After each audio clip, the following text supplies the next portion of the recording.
Thank you very much for coming out tonight. My name's Tim McGurthy. I'm the Executive Director of the Worcester Regional Research Bureau. We're a nonprofit organization here in the city of Worcester that looks at good government, informed public policy for Worcester and the region. We are honored and pleased to have City Manager Edward Augustus here to deliver a State of the City address for us. It takes the work off us of having to figure out what's going on. He can just tell us what it is. So thank you very much, City Manager, for being here. I'd like to start with a brief welcome from one of our partners in this venture, Bob Kennedy from Mechanics Hall.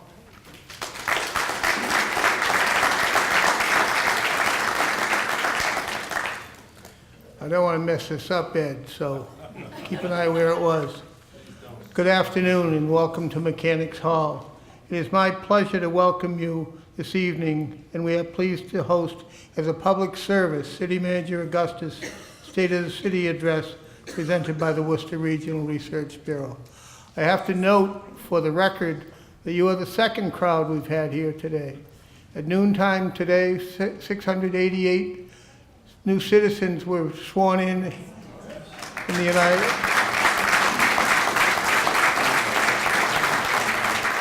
And as Judge David Hennessy noted when he swore them in, they represented 88 countries from A to Z around the world. It was really quite an event. And upstairs this evening, Quinsigamond Community College, one of our valuable educational resources, is granting awards to 250 of their best students. So we're glad we're busy. Let me talk a little bit about the Mechanics Association and why we think it's important that you be here tonight. The Mechanics Association was founded in 1842 in response to the demands of the burgeoning industrial economy that started in Worcester once the railroads got through and the Blackstone Canal had kind of paved the way. The economy was looking for a nimble, educated workforce which could quickly adapt to employers' ever-changing requirements for knowledgeable employees. Things haven't changed much in the last 160 years. With the arrival of the 1850s, Worcester had grown into a city, and the Mechanics Association had grown with it. In 1857, 160 years ago this year, Mechanics Hall, the tallest building ever built in the city, was dedicated as the new home of the Mechanics Association. Over the past 160 years, the hall has played host to a wide variety of events, ranging from addresses by 6 sitting presidents to, Ed, this is for you, wrestling exhibitions by Killer Kowalski. Tonight, however, we fall back into a role with which we are most comfortable, that of an educational institution focused on events which inspire, enrich, and enlighten. We're looking to improve the public discourse.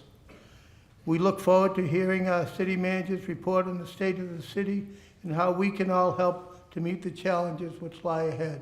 Thank you for being here.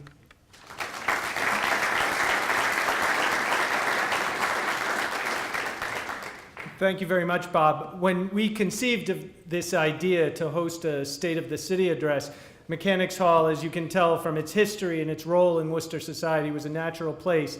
And Bob and the team here at Mechanics Hall have been natural partners in many of the things that we do. I also want to thank the Worcester Telegram and Gazette. Paul Provost you'll hear from, the publisher, a bit later on tonight. But they too have joined us in this effort and have been a key partner in helping us get the word out about issues, about opportunities, about potential solutions that the Research Bureau digs into over the course of its work. I also want to thank our sponsors. We could not do events like this, free, open to the public, without the help of our sponsors. And I especially want to highlight our presenting sponsor here, Commerce Bank. Commerce Bank is integral to everything we do.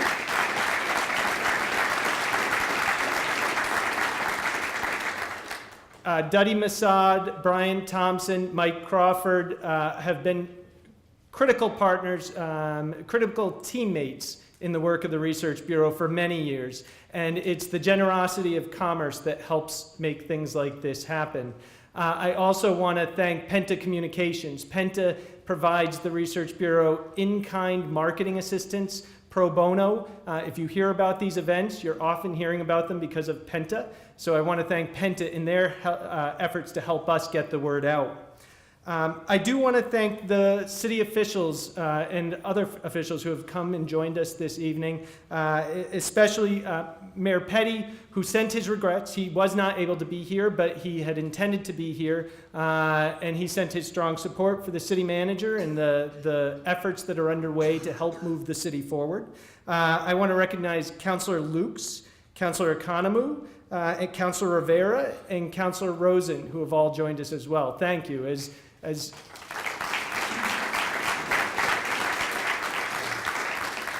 As you know, the initiatives that the city administration puts forward couldn't happen without the work and cooperation of the city council and the efforts that they undertake on a weekly basis to come together to debate the issues and to move projects ahead. I also want to thank Representative O'Day's office. Kenneth Bergeron is here from Representative O'Day's office, and the support we've seen from not only council, school committee members, and our state elected officials in all of our work. Importantly, for an organization like the Research Bureau, our strength is in our board. We have an incredible board of directors, 100 members strong, representing business and civic leaders from across the community and across the region. I'd like to now introduce John Spillane, the chairman of our board, who will tell us a little bit about our work.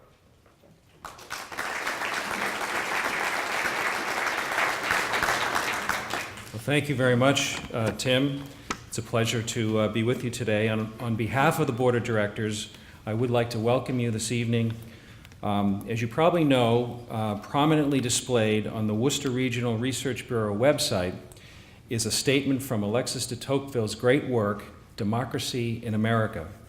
In that work, de Tocqueville said, and I quote, "A nation may establish a system of free government, but without the spirit of municipal institutions, it cannot have the spirit of liberty." While headlines often are dominated by the news in Washington and across the globe, the Research Bureau has focused on, for more than 3 decades, the activities of municipal institutions and the needs of our local communities. Over the years, we have generated great discussions and sometimes passionate debate about means for moving Worcester and central Massachusetts forward. We have worked with government officials and members of the public alike to improve the way Worcester manages its finances, its operations, and its holdings. Local government educates our children, builds our transportation infrastructure, promotes our economic well-being, maintains our parks, and is first to respond when our safety is in jeopardy. For the median price per homeowner of $3,613, and for business owners, $9,714, local government provides a dizzying array of services to ensure that our community remains a place to live, work, and to raise a family. Despite the fact that municipal governments are among our oldest and most historic institutions, they are challenged to be our most modern, essentially trying to adapt to and supporting the needs of a contemporary society. The Research Bureau is pleased to host our city manager, Edward Augustus, in his very first State of the City address here in historic Mechanics Hall. In cities across this nation, municipal leaders offer an annual State of the City to highlight the accomplishments of the past year and to prioritize the challenges of the next year. We are eager to hear from our city manager his perspective on Worcester's place in this period of significant change, both locally and nationally. We look forward to his views on the current condition and future trajectory of our city. And importantly, the Research Bureau is ready to lend its support, ensuring effective and informed public policy and efficient government action. Again, I welcome you here today. I welcome the folks at home that are watching, and I'd like to welcome our city manager.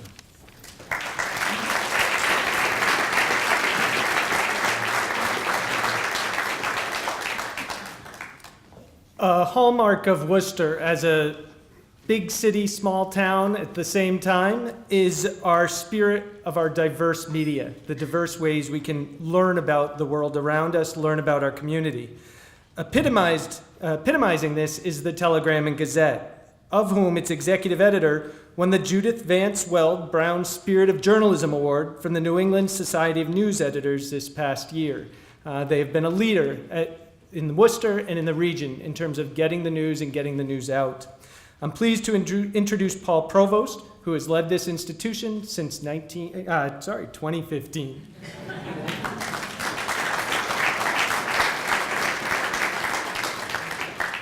Thanks, Tim.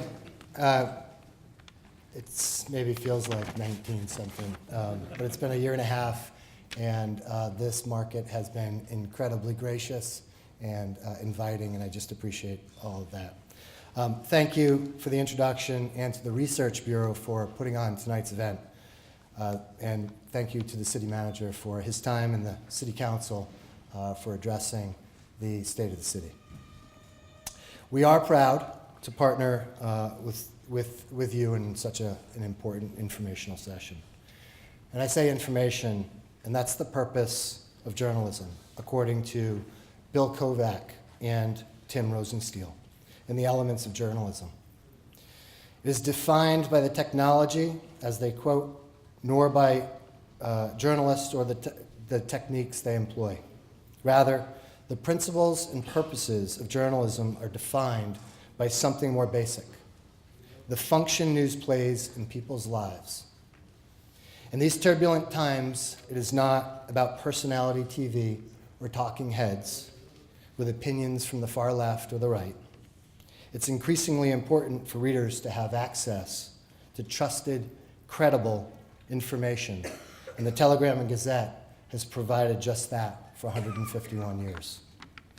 It is the foundation of what we do every day with professional journalists who seek reliable and accurate facts while putting it into objective context. We are committed to being the best and most trusted news source in central Massachusetts. And we thank all of our readers, advertisers, and organizations like the Research Bureau for supporting us. Thank you for the opportunity to participate tonight, and enjoy the program.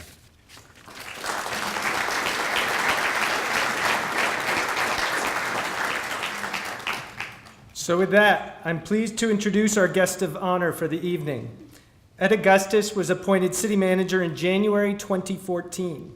Since that time, he has managed 3 city budgets, with a 4th now pending, and he oversees a staff of approximately 1,900 people.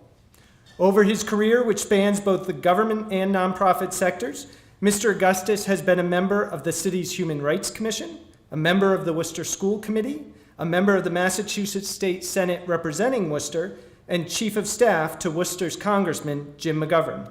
Mr. City Manager.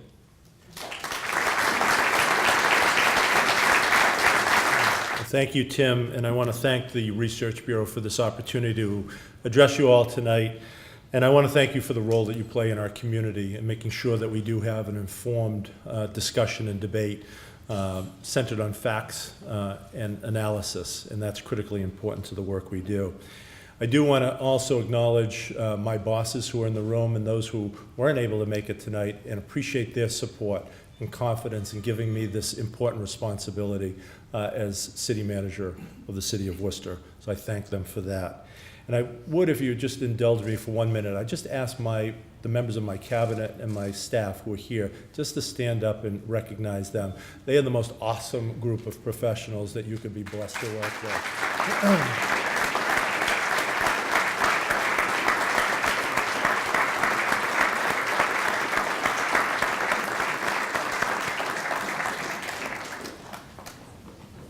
And I also would like to thank the Research Bureau. A couple of weeks ago, we had the opportunity up at Assumption College to recognize 4 really outstanding city employees. It's something the Research Bureau has done for a number of years. And those 4 employees are really just representative of the larger city workforce.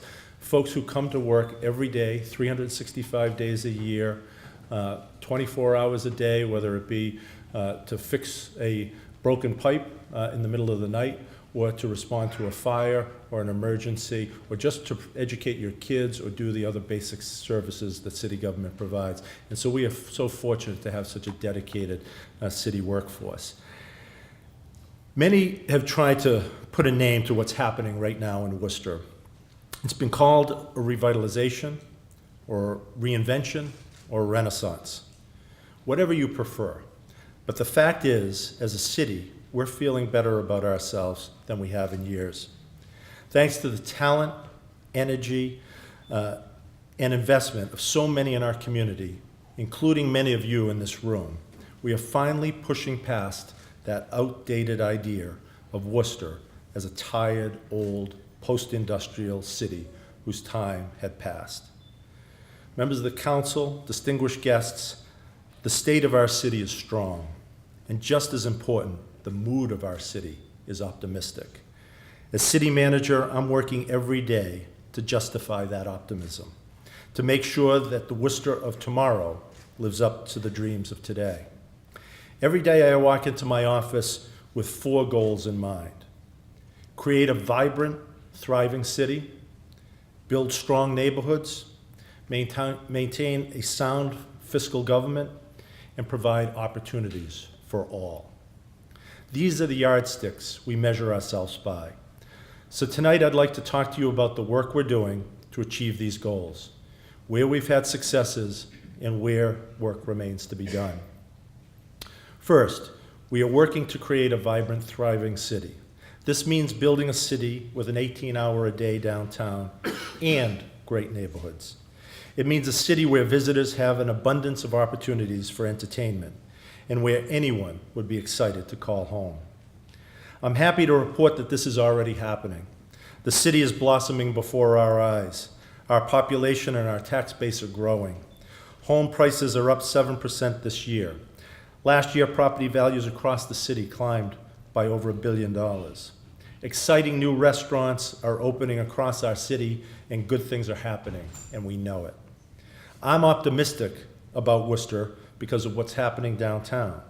And unless you walked here blindfolded, you saw 350 units of luxury housing at City Square, 2 hotels, a reinvigorated common, the Grid District bringing new life to a row of previously underused buildings on Franklin Street, a $70 million investment in one of our largest office towers.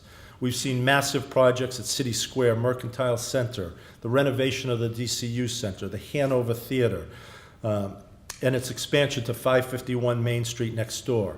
The WBDC's project to turn 20 Franklin Street, the former Telegram and Gazette building, into a classrooms and innovation space. The investment from the Mass College of Pharmacy in Becker and Quinsigamond Community College, bringing our colleges off their traditional campuses and into the heart of downtown. After decades of suburban flight, businesses large and small are looking to provide an exciting urban environment for their young employees and are increasingly choosing to locate downtown. UMass Memorial Healthcare is bringing 500 employees to Mercantile Center, including 200 brand new jobs. Our Office of Business Assistance recently helped a small business named Domatech, an IT firm that was the Chamber of Commerce's 2014 Business of the Year, to move its operations downtown. Domatech's founder, Libas Bueno, said that he plans to hire 8 to 10 new employees, and that he chose downtown for his expansion because, quote, Worcester is on the move. Our job at this point is to keep it moving, to support entrepreneurs with bold vision like Cliff Rucker, the owner of the Worcester Railers, and Chip Norton, the owner of Mercantile Center, and smart leaders like Eric Dixon of UMass, who are investing millions in our community because they believe in what's happening here. And how could we not acknowledge and thank Hanover Insurance for the unique role they've played in bringing new optimism and vitality to our city. One of our central visions for downtown is to be a neighborhood, not just a place to work, but a place to live. And we'll use every tool in the toolbox to make that happen. This year, we're going to make an aggressive pitch to people looking to buy a new home. Look at Worcester. And I'm optimistic that they will. Home prices in the eastern part of the state are continuing to climb. And with 20 round-trip trains to Boston and our exploding restaurant, arts, and culture scene, Worcester is going to continue to be an attractive, affordable alternative. What we need to do is tell that story. That's why this spring we'll launch a new initiative called Live Worcester. In conjunction with the Chamber of Commerce, area retailers, and property owners, our local colleges, universities, and businesses, we are going to market Worcester as the place to come home to. Last year, the hard work of our economic development staff and with input from experts and community stakeholders culminated in the approval of a new urban revitalization plan to drive our city forward. This ambitious $100 million plan is not just big, it's smart. And here's where the optimism is tempered by reality. Because while I can point out evidence of the tremendous success, there are pockets of downtown that have lagged behind for years. This plan identifies 24 properties that have seen a lack of investment, not just recently, but in some cases for decades. Underutilized properties, because of underinvestment, haven't fulfilled their potential. This plan aims to change that. We're going to work with every property owner who wants to work with us to improve their properties, but we also reserve the right to use every available option, including eminent domain, to ensure that this positive momentum continues. As a city, I believe it is incumbent upon us and those who are putting their money where their mouths are. Next year, when City Square Apartments bring close to 1,000 people to live downtown, and the AC Marriott Hotel and attached restaurants are bringing in thousands of visitors every month, I believe we'll start to see the density needed to sustain these new ventures, like the coffee shops and restaurants at the Grid District on Franklin Street. And as downtown has begun showing life, I believe it's our duty to nurture that growth.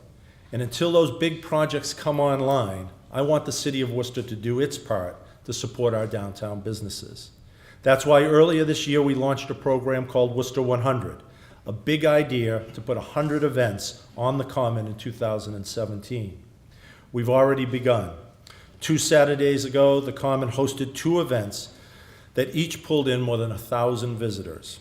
The Working for Worcester Kickoff Rally and the Craft Brew Race, where more than 1,500 people ran, walked, and on the way home, some of them crawled, their way through downtown and ended up on the Common for some craft beer at the end.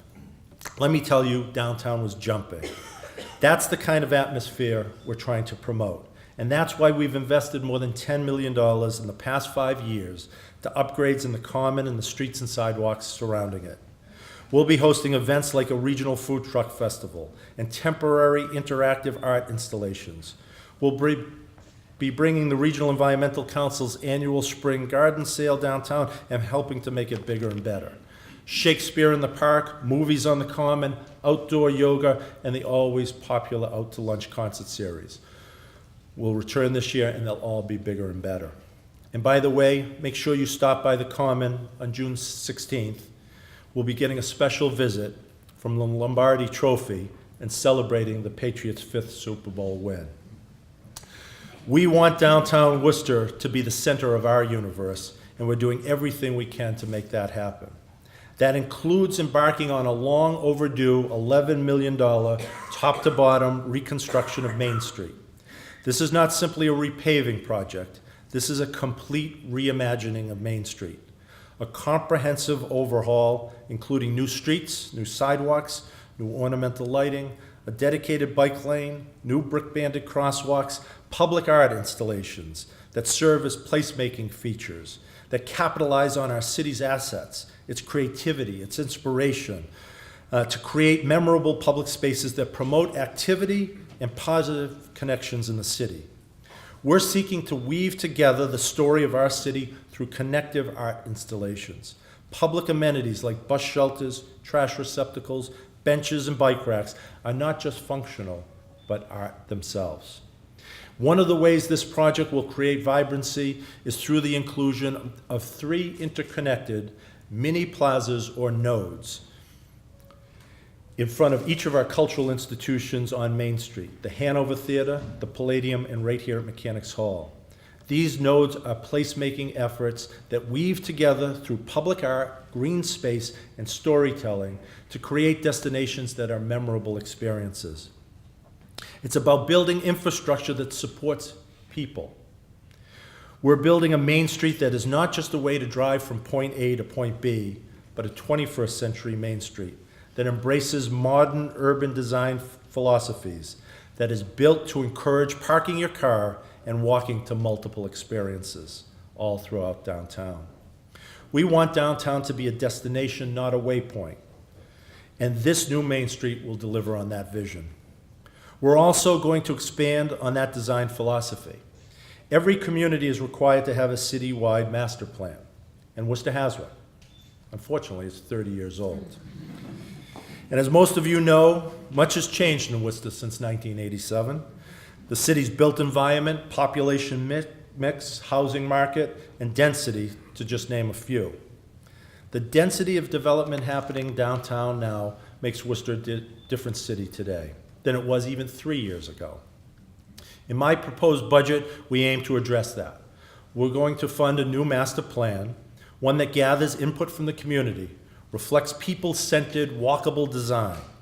The plan will identify issues and opportunities surrounding land use, zoning, housing, historic and cultural resources, and it will incorporate the latest and complete street design philosophy to increase walkability, bikeability, environmental sustainability, and public health.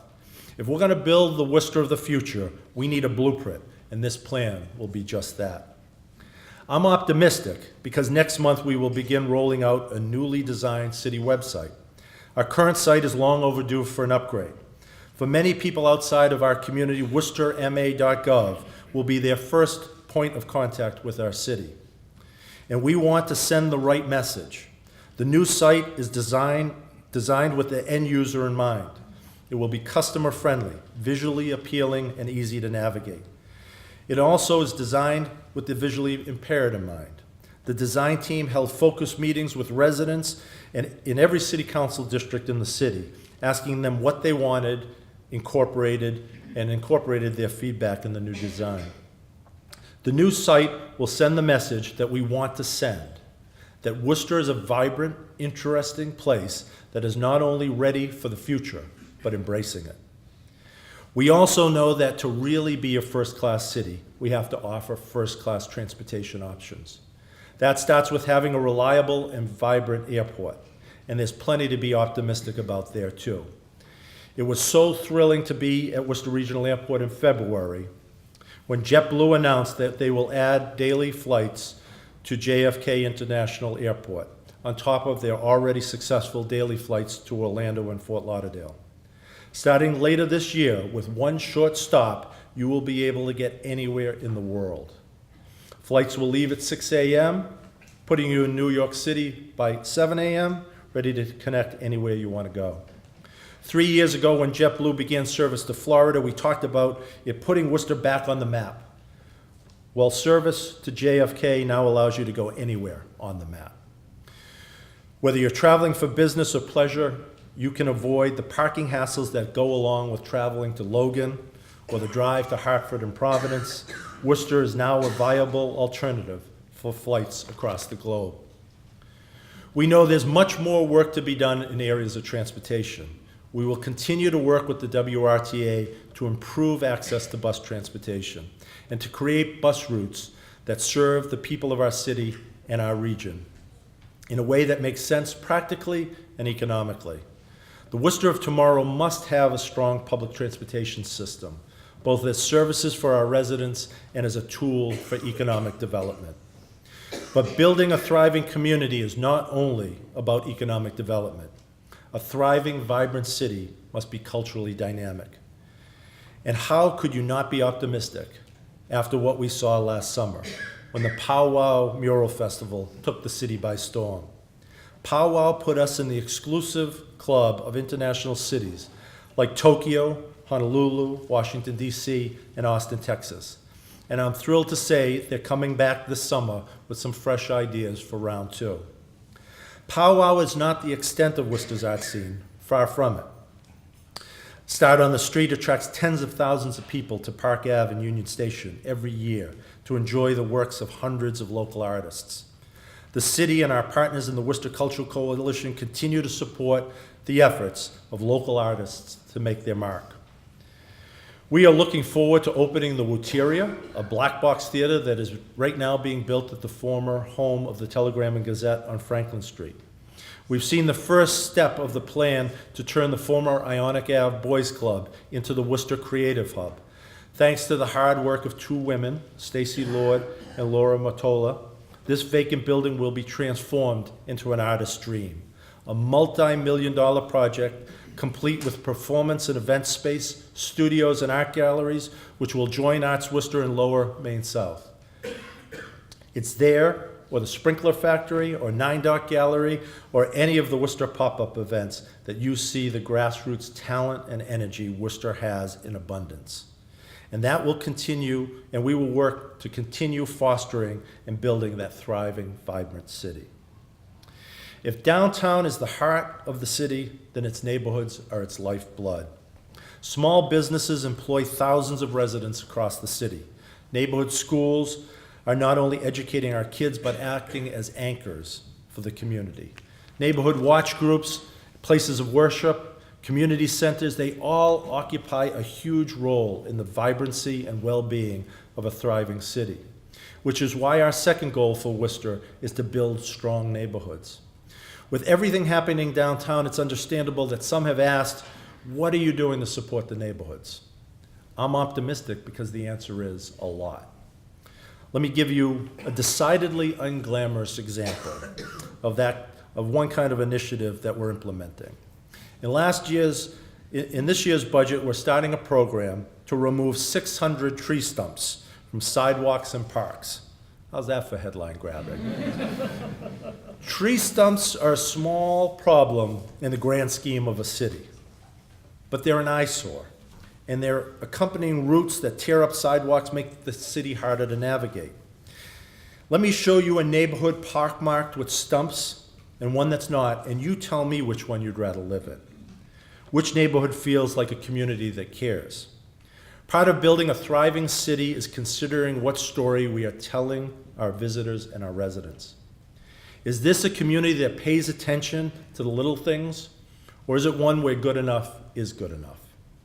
We're making a concerted effort to improve the look, feel, and cleanliness of our city. We're going to hire 20 young people to work this summer cleaning our median strips, traffic islands, and other public spaces, which too often become overgrown eyesores that negatively impact the perception of our great city. In an effort to improve pedestrian safety, we're going to continue the program we started last year, aggressively restriping crosswalks, center lines, fog lines, and add significant new electronic flashing cross lights at major important intersections throughout the city. We're thinking a lot about what makes our neighborhoods great places to live.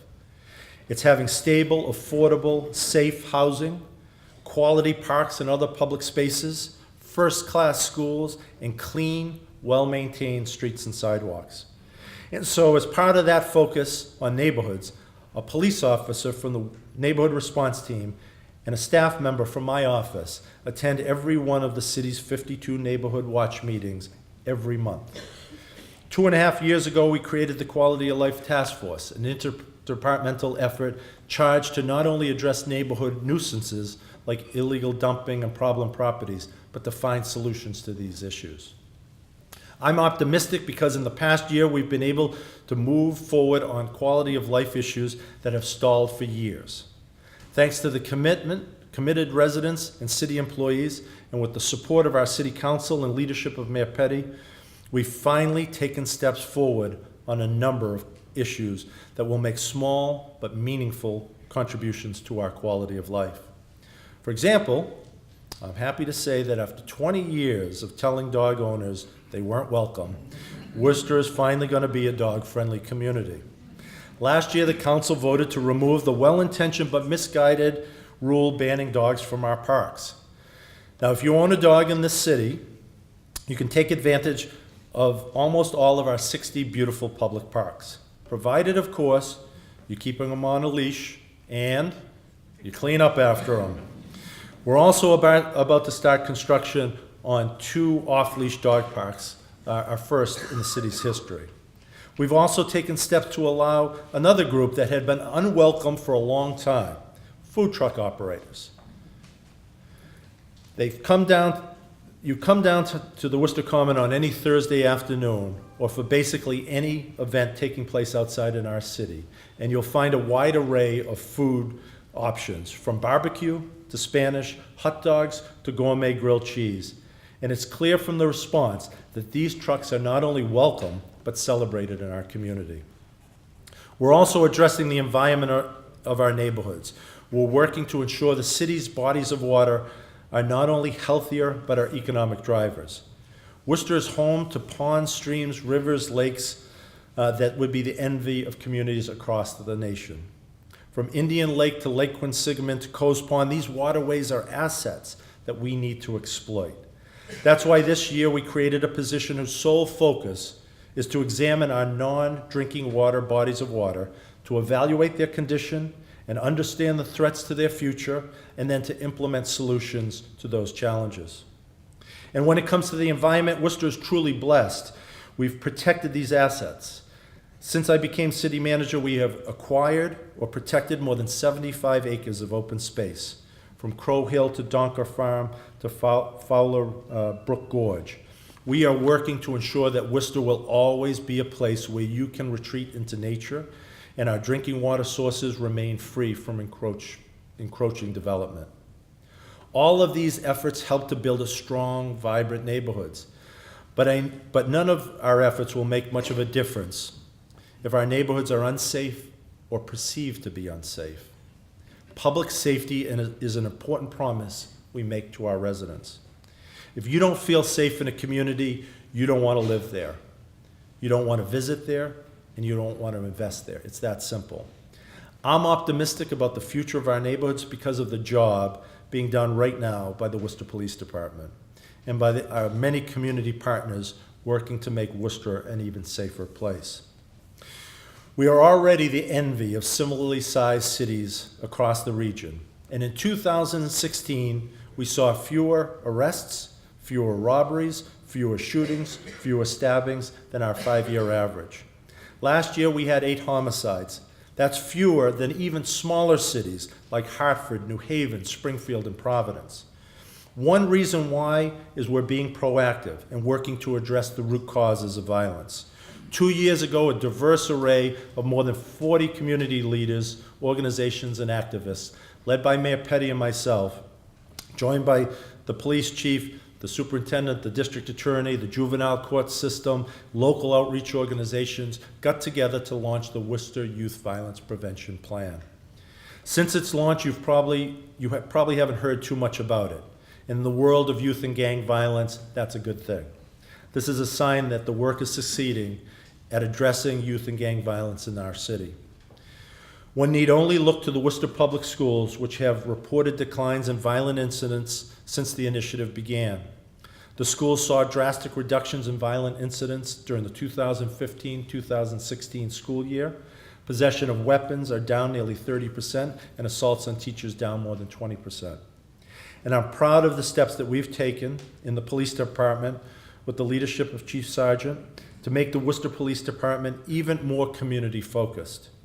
Every decision we make is with the intent to bring the police department closer to the community it serves. At a time when some places have their police community relations at an all-time low, our department launched a neighborhood response team, which is focused on working with resident groups to solve neighborhood-level problems. When other cities bought Humvees, we bought horses. Our officers are being trained in dealing with trauma victims, drug addiction, and cultural awareness, and the results show the approach is working. And public safety is not only about crime, and thanks to the important work of the Worcester Fire Department led by Chief Mike Lavoie, the number of structure fires is down. Additionally, because of the continuous training, aggressive suppression tactics, and a nationally award-winning public education division, As a number of fatal fires appears to be on the rise in Massachusetts, Worcester has not had a single fire-related death since 2015. Public safety is a priority, and our proposed budget shows that, including funding new recruit classes for the police and fire departments. Which brings me to our third goal, maintaining a sound fiscal government. Last night I presented the fiscal year 18 budget to the City Council and talked about how we plan to move forward financially. I'm optimistic because we have taken deliberate steps to maintain a strong financial footing, one that garnered us two major indicators of fiscal health: an unused tax levy capacity north of $11 million and the highest bond rating in the city's history. Last week, the City Council Subcommittee on Municipal Operations unanimously approved a new blueprint for the city, the Worcester Financial Integrity Plan. This plan updates our previous 5-point plan to ensure Worcester will continue on a sound financial footing. Although the 5-point plan has served the city well, it had remained unchanged for a decade.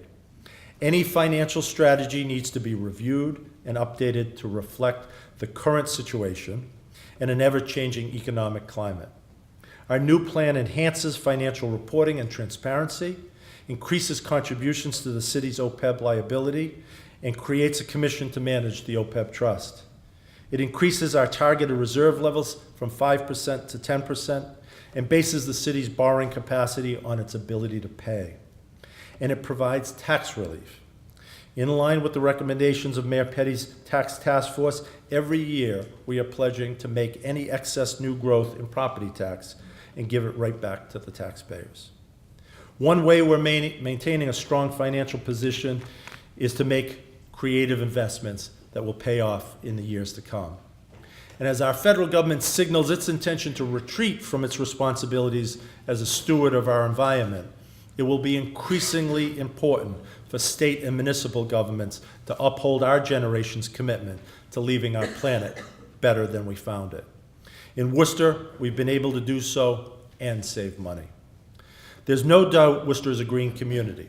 For decades, we've had one of the highest and best curb recycling rates in all of New England.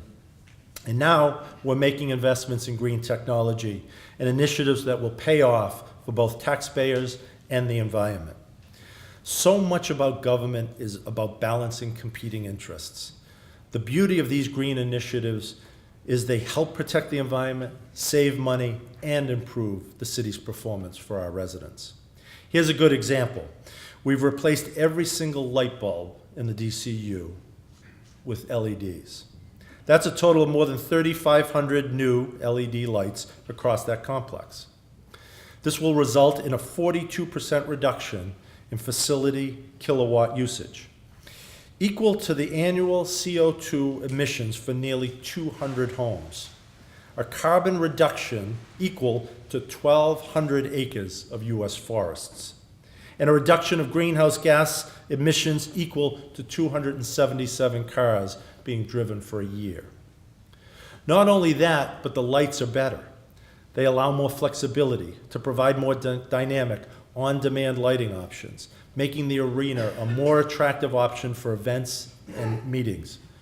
The new lighting system also produces lower temperatures, an advantage in maintaining ice for our new hometown team, the Worcester Railers hockey. And whiter light, preferred for digital and high-definition broadcast, which makes us more attractive to organizers of televised sporting events. We're already 1/3 of the way on a similar project to replace 14,000 streetlights with LEDs. This project will end up saving taxpayers close to $1 million a year and cutting our streetlight energy usage nearly in half, saving 3 million kilowatt hours every year. The next step will be to install LED bulbs at all 97 municipally owned buildings in the city, including every single Worcester public school. This multi-year project will replace thousands and thousands of bulbs, saving millions and cutting our energy usage by more than 6 million kilowatt hours. It will also improve lighting in our classrooms, which studies show improve student performance. And did I mention Worcester just built the largest municipally owned solar farm in all of New England. You may have seen it off Route 146 on the former Greenwood landfill. Thousands of solar arrays equivalent to 19 football fields, stretching out as far as the eye can see, capturing the sun's energy and turning it into savings for our residents. We've also installed solar panels on the roofs and parking structures at 8 public schools, and combined with the solar panels on the Greenwood landfill, we will generate projected savings of $1.7 million every year. Every one of these projects will more than pay for itself in energy savings. And these are the kind of smart investments we're making to ensure the future of our planet and of our budget.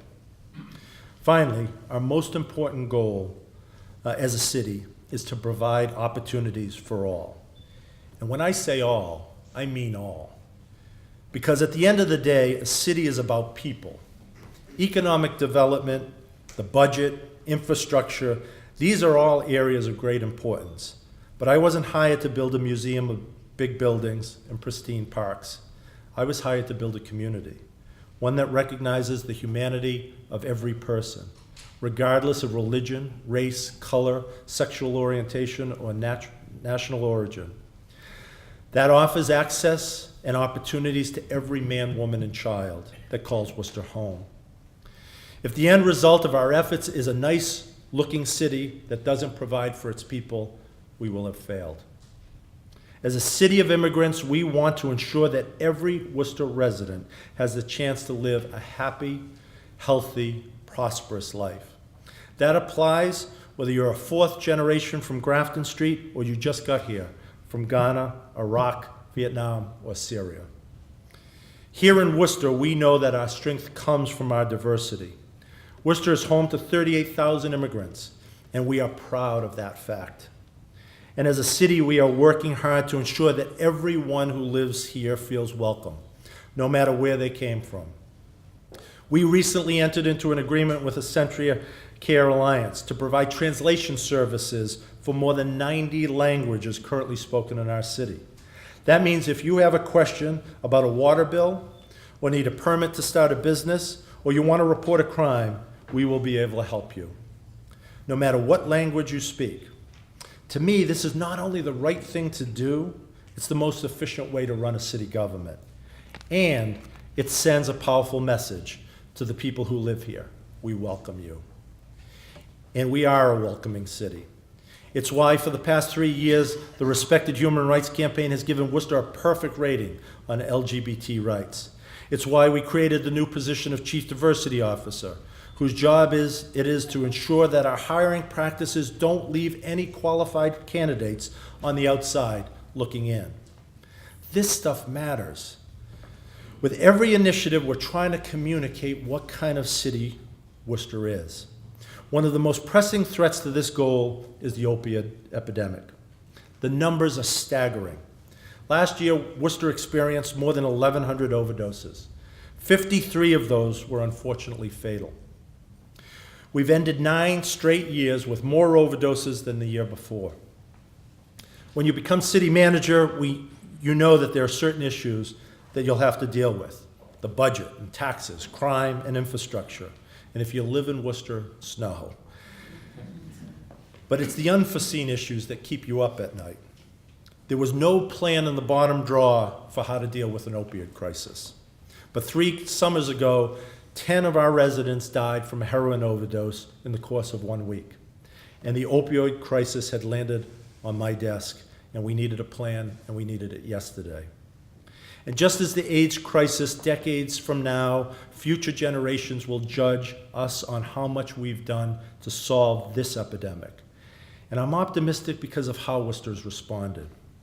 We were among the first communities in the state to outfit every one of our officers and firefighters with the life-saving drug Narcan. Since then, they have reversed more than 600 overdoses, undoubtedly saving many dozens, if not hundreds, of lives. We've since expanded that safety net to other city employees, training workers at City Hall and the public library, as well as members of the general public in the use of Narcan. Because this is happening everywhere. Just last week, the training was put in action when a woman overdosed at City Hall. Luckily, she was near our Human Resources office, where one of our employees who had been trained rushed into action, helping to administer Narcan minutes before first responders arrived, and our firefighters took over soon after, and I'm happy to say that that woman survived. Without our employee training program, I'm not sure I'd be able to say that. Now, how many cities are training HR employees to use Narcan? We've also worked hard to support recovery. Worcester is now home to one of 5 recovery high schools in the state, and very soon they'll graduate their second class of young people in recovery. And I'm extremely proud to say that after years of fear and misinformation, last year we finally implemented a clean needle exchange program in the city of Worcester. We were forced to react, adapt, innovate to tackle this problem head on. And our efforts have been recognized as a model for how to fight this epidemic. Last year, I was asked to present at the International City Managers Association on our efforts. And just last month, our Health and Human Services Director, Dr. Maddie Castile, a recognized leader in the area of recovery, and Cassandra Anderson of our Public Health Department presented the Worcester model in the National Prescription Drug Abuse Conference in Atlanta. We are convinced that addiction is not a character defect, it is a disease. And as a community, we will continue to stand in fierce opposition to any suggestion otherwise. We see those souls struggling with addiction not as wasted lives, but as untapped potential.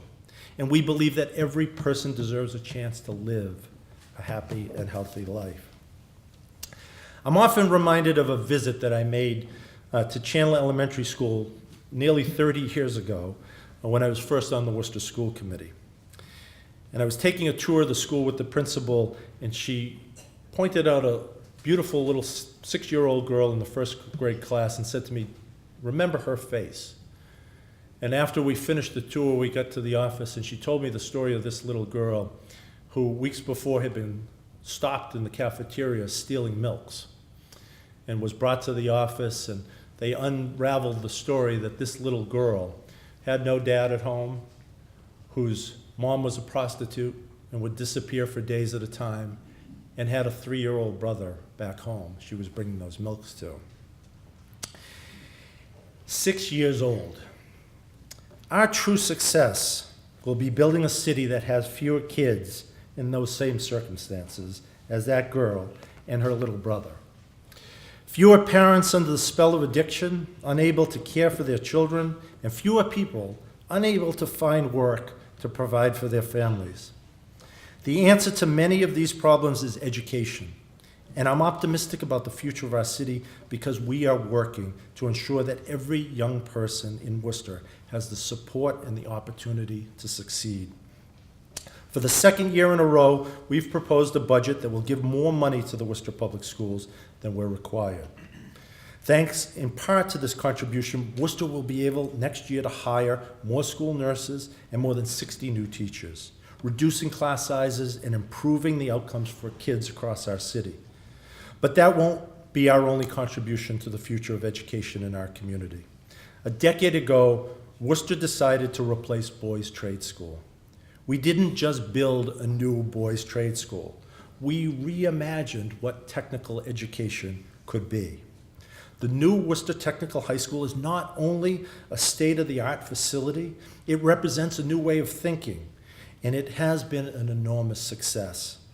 2 years ago, then, Principal Sheila Harity was named the National Principal of the Year, and you might remember who their graduation speaker was that year, President Barack Obama, who gave his only commencement address at a graduating high school here in the city of Worcester. Kids go to technical high school, now expect to go to college, planning for careers as engineers, architects, and doctors. My father and brother went to boys' trade school. They got an education that prepared them for the real world, but neither of them ever dreamed of becoming a doctor or an engineer. Worcester Tech and its model of education have been so successful that we now have a new problem. There's not enough room for every kid who wants to go there. And so it's incumbent upon us to make sure that every kid who needs a quality vocational education gets one. Not only is it good for our kids, it's good for our region. Employers want to be where they can find skilled workforce. And so it's an economic development challenge as well as an educational one. And we have all that in mind as we embark on an exciting new venture. We recently received news that the state would partner with us financially with the city to replace not one, but 2 high schools, Doherty and South. My proposed budget includes a deposit of $2.75 million to initiate the new building fund to prepare financially for this commitment. A new Doherty and a new South High School would transform the learning experience for thousands of our children. They would also give us a chance to reimagine some of the educational systems. By building new high schools, we can follow the model at Worcester Technical High School. By building cutting-edge vocational facilities at South, opening up more opportunities for kids, allowing them to meet the challenges of the 21st century head-on. We want Worcester to be a leader in education, and these investments will ensure we continue to reach that goal. And we're concerned with what happens with those school buildings at the end of the school day, especially in those critical hours right after school, where the potential for trouble is the greatest. Recreation Worcester is one of the answers to that problem. And I'm optimistic because I believe I've been a huge and growing success of the Recreation Worcester program. In just over a year, the Recreation Worcester after-school program has served nearly 1,000 young people at 7 schools across the city. This is in addition to 3,000 kids who've made use of the program during the summer months. The untold story about Recreation Worcester is its success as a youth development program, to which we hire over 120 local youth from the neighborhoods, colleges, and area colleges, giving young people in the community the chance to give back to their neighborhood, develop skills that will help them throughout their life, and help them make some money to boot. Furthermore, these young people are working with kids on social emotional learning and mindfulness, working on tutoring and creating clubs that stimulate play and creativity. Our vision is to make sure young people aren't just given a job, but are given the tools necessary to be successful in their lives. Between Recreation Worcester, the Youth Corps, summer lifeguards, and the Park Stewards program, the city of Worcester will employ more than 250 young people this summer, giving them important entry into the workforce and setting them up for bigger things in the future. Education, employment, health, dignity. These are the things a successful city should provide to every one of its people. I want to build a city where that little girl who was stealing the milk for her brother grows up to get a great education and believes she can be a doctor someday. I want to build a Worcester where someone who spends a lifetime working hard and raising their family here can meet new friends at the Worcester Senior Center so his golden years can truly be golden. I want to build a Worcester where young parents see this city as their preferred community to raise their children, with good schools and safe neighborhoods and affordable housing. And I want to build a Worcester where an immigrant from Ghana has the support she needs to find a good job and live the American dream. I want to build a Worcester that provides opportunities for everyone. And I'm so optimistic that we're doing just that. We are not a city without problems. There's a difference between being optimistic and being Pollyanna. We recognize the challenges of homelessness and drug addiction, of maintaining city services without stretching the wallets of our taxpayers, of creating a city that is fun, vibrant, and safe. We embrace the opportunity to find solutions because I believe Worcester is stronger than our problems. I believe that by working together, we are creating thriving, vibrant city with strong neighborhoods, strong financials that provides opportunities to everyone. I believe in Worcester, its people, and that's why I'm optimistic. Thank you.